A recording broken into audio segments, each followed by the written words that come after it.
আওয়ামী লীগের স্পিরিটের কোনো পার্থক্য নাই। আমরা বলতে চাই, আমার যে ভাই, আমার যে শ্রমিক ওই বর্ডারে মারা যায়, যার পক্ষে আপনারা দাঁড়ান না, সেই টানা দাঁড়ানোটাই আপনাদের স্পিরিট। আপনারা গত 15 বছর ধরে ওই আওয়ামী লীগের তার খুলে বসে যে রাজনীতি করেছেন, আজকে এসে আপনারা আমাদের স্পিরিটের সার্টিফিকেট দেন।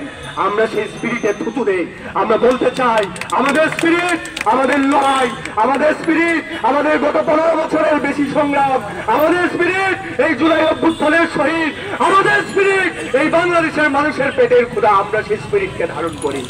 বৈষম্য বিরোধী ছাত্র আন্দোলনের আহ্বায়ক হাসরাত আব্দুল্লাহ তার সাঙ্গপাঙ্গ নিয়ে ওই সিটি গ্রুপের এমডি কে হুমকি ধামকি দিয়ে আসছেন। তিনি একটা লিস্ট ধরে দিচ্ছেন। সেই লিস্ট হচ্ছে সবাই টিভিতে কারা কারা চাকরি করতে পারবেন না সেই লিস্ট, সেই বাস্তানির লিস্ট। পরবর্তীতে তিনি বলতেছেন তারা কোনো লিস্ট দেন নাই, তারা শুধুমাত্র তার বক্তব্যকে ভিন্নভাবে উপস্থাপন করায় একটা হুমকি দিয়ে আসছেন, একটা কথা বলে আসছেন। এই হচ্ছে গণঅভ্যুত্থান পরবর্তীকারী সরকার এবং রাষ্ট্রীয় যে ছাত্র সংগঠন তাদের অবস্থান। আপনাদের প্রত্যেককে সেই গণঅভ্যুত্থানের শুভেচ্ছা, যে গণঅভ্যুত্থানকে এই সরকার ভুলতে বসেছে। আপনাদেরকে সেই শহীদদের রক্তের শুভেচ্ছা, যে শহীদদের রক্তকে এই সরকার ভুলতে বসেছে। অথচ এই রক্তের উপর দাঁড়িয়ে আজকে তারা নাটক করছে।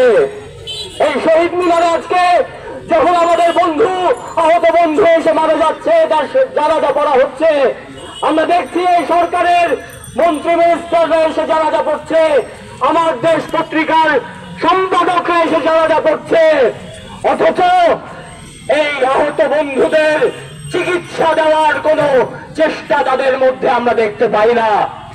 বিন্দুমাত্র লজ্জা থাকলে যখন এই আহত বন্ধুরা হাসপাতালের নিচে নেমে এসেছিল, উপদেষ্টাকে ঘেরাও করেছিল, যারা তখনই তাদের সেই সেবার ব্যবস্থা করত। আজকে আমার এই আহত বন্ধুকে তখন ধুকে ধুকে লড়তে হতো না। 24 জন রিক্সা শ্রমিক এই 20 দিনে মারা গিয়েছে, জুলাইয়ের 15 থেকে আগস্টের 5।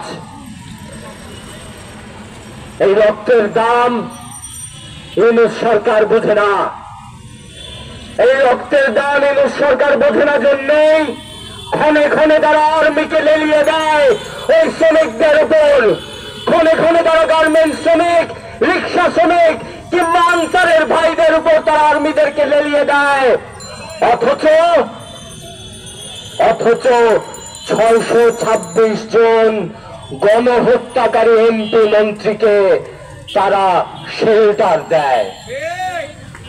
সুতরাং বুঝতে বাকি থাকে না বন্ধুরা, যে সরকার এখন ক্ষমতায় আছে, তারা গণঅভ্যুত্থানের স্পিরিটের নাম করে কেবলমাত্র আওয়ামী লীগের সেই স্পিরিটকেই ধারণ করে।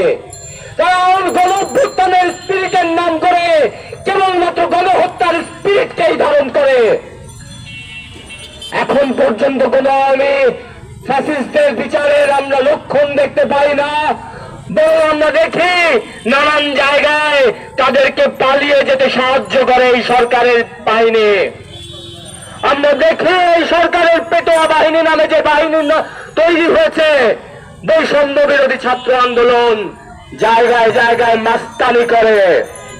মাস্তানির ফল কি হয় হোসেন সাদ্দামদের কাছে দেখে নিন। আর যদি তা বুঝতে না পারেন, তাহলে আপনাদেরকে বোঝানোর সক্ষমতা এই রাজু ভাস্কর্যের চারপাশে যারা আছে, যারা এই সভা শুনছেন, তাদের জানা আছে কিভাবে আপনাদেরকে বোঝাতে হয়।